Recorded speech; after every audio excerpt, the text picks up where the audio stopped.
Story in a fairy tale. She wasn't like the other women at the well. Her life was full of pain, hurt, rejection, and loneliness she didn't want to show. But Jesus saw the desert in her soul. Drink from this water, water, and you'll never thirst again. Drink from this water, and you'll never thirst again.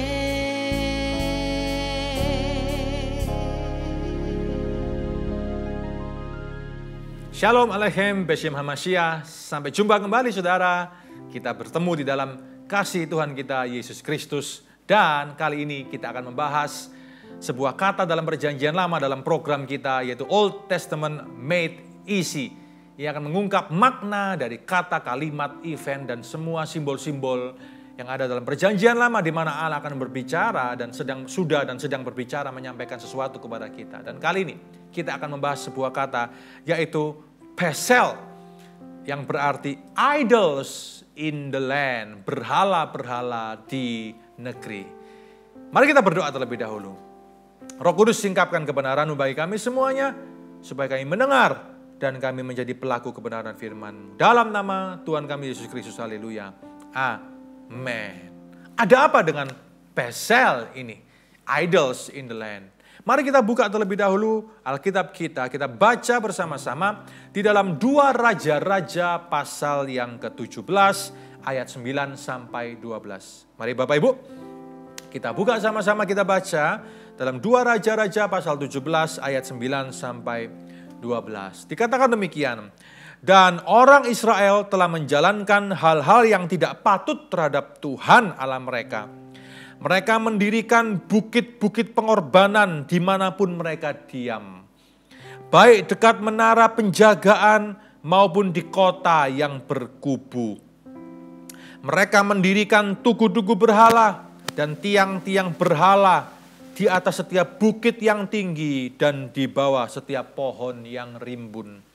Di sana, di atas segala bukit itu, mereka membakar korban seperti bangsa-bangsa yang telah diangkut Tuhan tertawan dari depan mereka. Mereka melakukan hal-hal yang jahat sehingga mereka menimbulkan sakit hati Tuhan. Mereka beribadah kepada berhala-berhala walaupun Tuhan telah berfirman kepada mereka, janganlah kamu berbuat seperti itu. Saudara, ini adalah masa-masa kegelapan di dalam sejarah bangsa Israel. Sebelum masa pembuangan ke Babel, bangsa Israel, agama Israel mengalami sebuah masa transisi dari masa-masa penyembahan berhala, paganisme, terus menuju masa-masa monoteisme, di mana Allah menyatakan dirinya kepada Abraham dan bapak-bapak leluhur Israel. Tetapi kecenderungan hati orang-orang Israel pada waktu itu masih bercampur baur antara menyembah Adonai, menyembah Allah, yang satu itu, yang monoteis itu, yang telah menyatakan dirinya kepada bapak-bapak, nenek moyang mereka, saudara. Tapi juga mereka masih tercampur baur dengan kebiasaan bangsa-bangsa yang telah mereka taklukkan di sana. Ada banyak dewa dan dewi yang mereka sembah di tanah Kanaan, agama Kanaan kuno itu. Bahkan Daud dan Salomo pun juga masih membangun bukit-bukit pengorbanan itu, saudara. Ini adalah masa transisi. Kapan agama Israel itu, Yudaisme, baru kemudian menjadi murni. Terjadi puritanisme di dalam agama Yahudi, yaitu ketika mereka pulang ke pembuangan. Di bawah Imam Ezra terjadi pemurnian di dalam agama Yahudi. Mereka sadar akhirnya bahwa apa? Kita ini terbuang oleh karena dosa-dosa kita kepada Allah. Dan kemudian mereka membuang segala berhala-berhala mereka, ritus-ritus mereka, bukit-bukit pengorbanan mereka dibuang semuanya. Dan mereka hanya beribadah kepada satu Allah itu. Ya, itu Allah Adonai itu, saudara. Nah, inilah konteks latar belakang dari makna kata Bethel ini, yaitu idols in the land. Berhala-berhala kuno itu menunjukkan penguasa yang disembah di tiap daerah pada saat itu. Baal, dewa kesuburan bangsa Kanaan, ya, dan sebagainya. Saudara, dan ini cukup umum di wilayah timur dekat kuno atau timur tengah kuno pada waktu itu. Lihat, ingatlah saudara, ketika 10 tulah Mesir, ketika bangsa Israel akan dibawa keluar dari Mesir oleh Tuhan, dibawa Musa dan Harun, saudara. Apa yang terjadi kepada 10 tulah itu? 10 tulah itu adalah lambang daripada dewa dan dewi Mesir sebetulnya. Dan Allah ingin mengatakan melalui simbol itu, simbol bencana itu kepada bangsa Mesir, tapi juga kepada bangsa Israel, bahwa Allah itu adalah satu-satunya Tuhan yang berkuasa dan lebih berkuasa daripada segala dewa dan dewi Mesir kuno itu yang tidak ada artinya apa-apa, saudara. Semua kekuasaan si jahat telah ditundukkan di bawah kuasa Allah. Air menjadi darah, tulah yang pertama itu loh. Ya, itu Tuhan ingin menyatakan bahwa Dia lebih berkuasa, Allah lebih berkuasa. Ya, Eyeh, Asher, Eyeh itu, Adonai, Allah yang esa itu. Saudara, yang menyatakan dirinya kepada Musa, kepada Israel itu lebih berkuasa, lebih besar daripada siapa? Daripada Hapi, dewa sungai Nil, Osiris, ya. Karena Nil dikatakan dalam mitologi Mesir kuno, Nil itu adalah darahnya dewa Osiris, saudara. Allah lebih besar daripada Hapi dan Osiris, sehingga air pun jadi darah. Itulah kata yang kedua. Kata itu adalah simbol dari dewa Heket, yaitu dewi Heket, dewi kesuburan bangsa Mesir. Allah ingin menyatakan bahwa dia lebih berkuasa daripada Heket. Itulah ketiga, nyamuk. Allah ingin menyatakan bahwa dia lebih berkuasa dari Geb, dewa bumi itu. Ya, dan nyamuk itu, saudara. Lalat pikat, tulah keempat. Allah ingin menyatakan bahwa dia berkuasa lebih daripada Wajet atau Yutahit, yaitu dewa lalat, saudara, dalam mitologi Mesir kuno. Lalu tulah selanjutnya, sampar pada ternak. Ya, Allah ingin menyatakan bahwa dia lebih berkuasa daripada Hathor atau Menefis, ya, dewa ternak. Barah, Tuhan ingin menyatakan, Allah ingin menyatakan bahwa dia lebih berkuasa daripada dewi wabah, yaitu Sekhmet, dan juga dewa penyembuh, yaitu Imhotep dalam mitologi Mesir kuno. Hujan es, Allah ingin menyatakan bahwa dia lebih besar daripada Nut, dewi langit, ya, daripada Isis dan Set, dewi dan dewa pertanian, dan juga Shu, dewa atmosfer.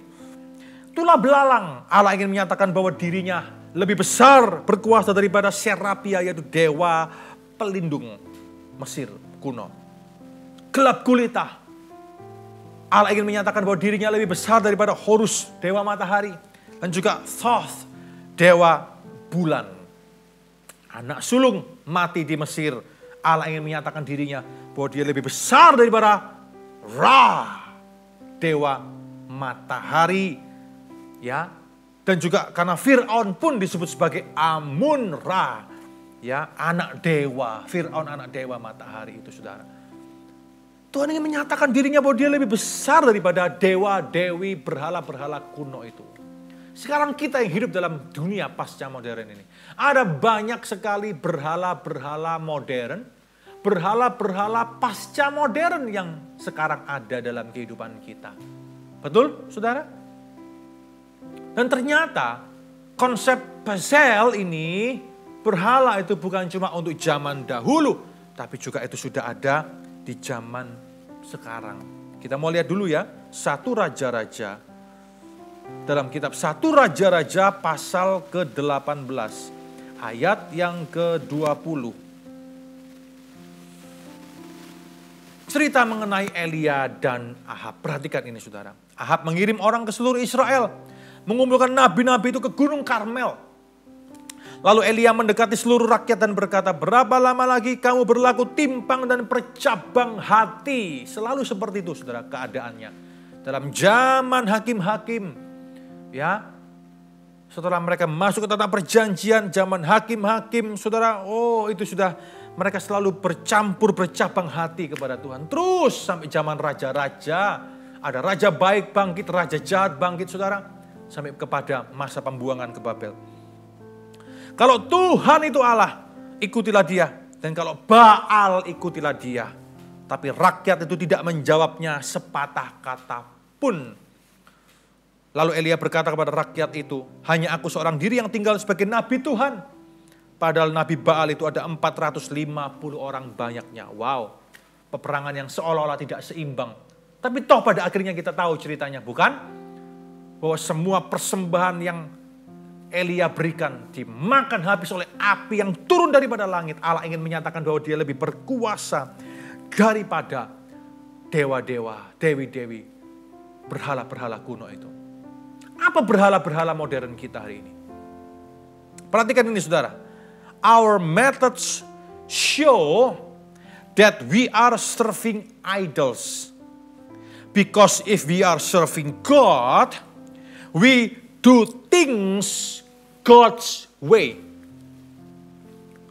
Cara-cara kita, metode-metode kita dalam segala hal, dalam pelayanan, dalam bekerja, studi dan semua kegiatan-kegiatan kita sehari-hari, itu menunjukkan siapa yang kita layani loh.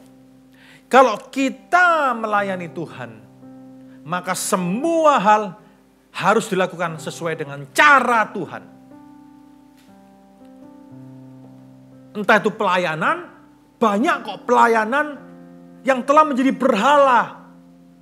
Pelayanan dilakukan bukan dengan cara Tuhan, tetapi karena sudah jadi nafsu dan ambisi manusia belaka. Banyak saudara yang seperti itu. Ini juga koreksi bagi kita, bagi saya, untuk selalu berhati-hati dalam segala metode pelayanan kita. Hati-hati menghalalkan segala cara. Hati-hati menghalalkan uang, pangkat jabatan apapun juga. Demi pelayanan yang semakin berkembang. Hati-hati. Our methods show that we are serving idols.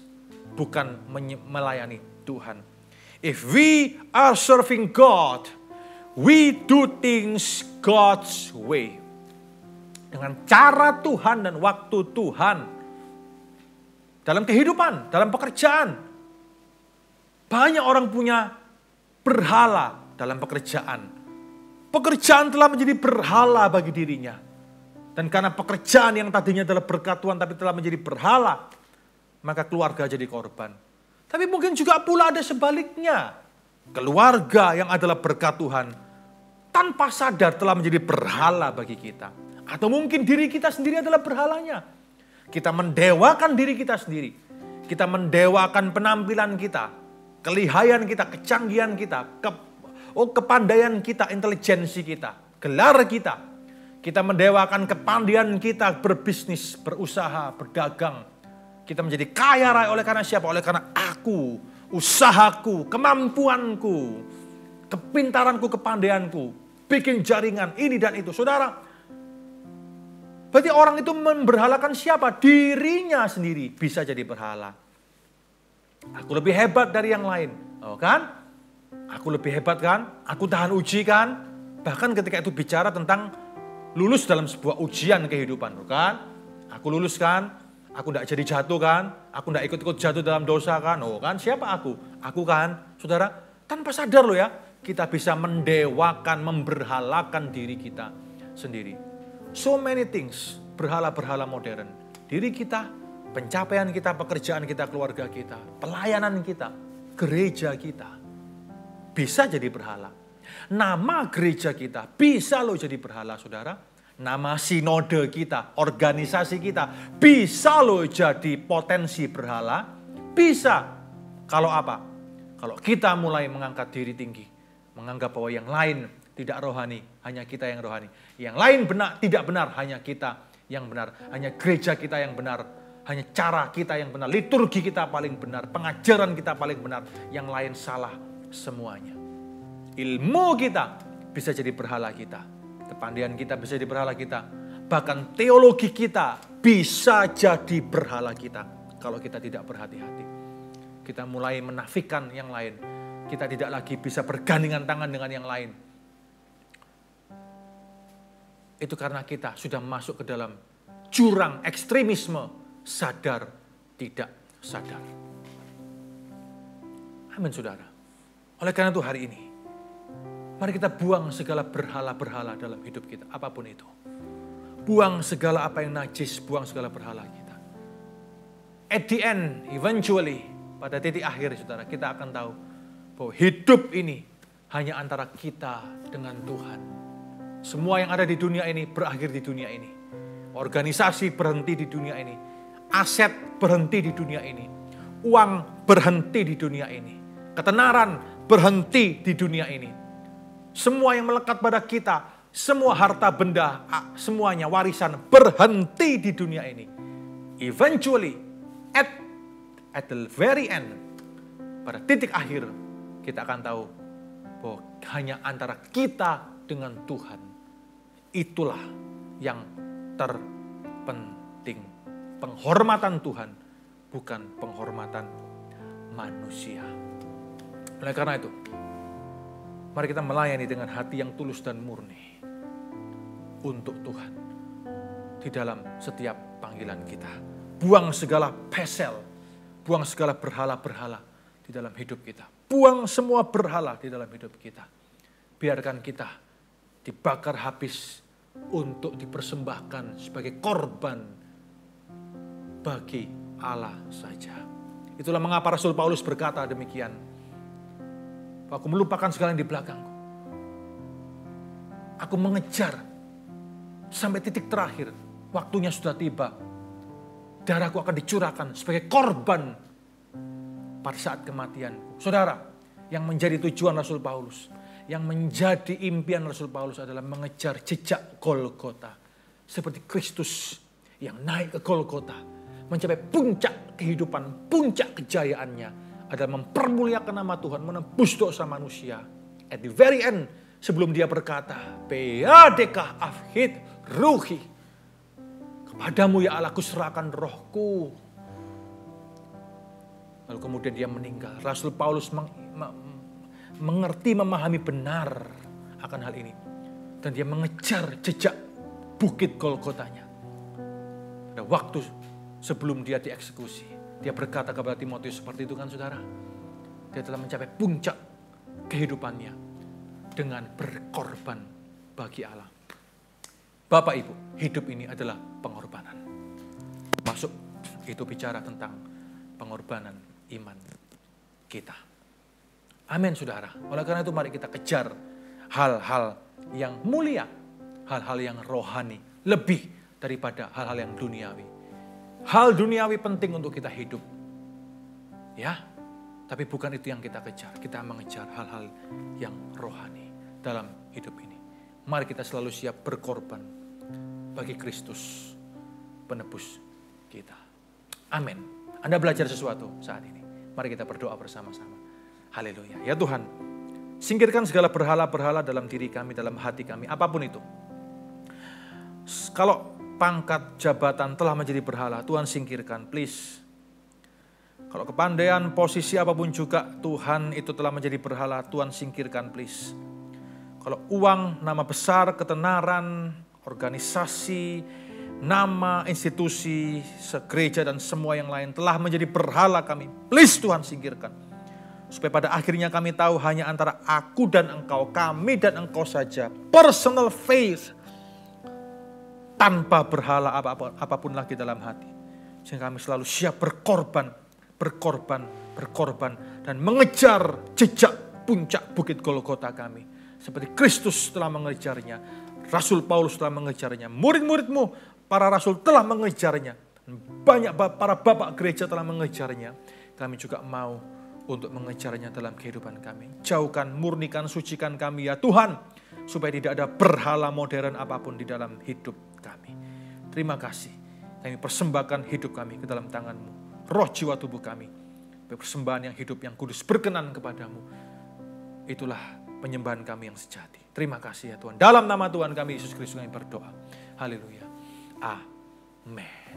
Amin. Amin, saudara. Anda belajar sesuatu. Mari kita lakukan firman Tuhan ini. Tuhan Yesus memberkati kita semuanya. Shalom. From this water, drink from this water, and you'll never thirst again.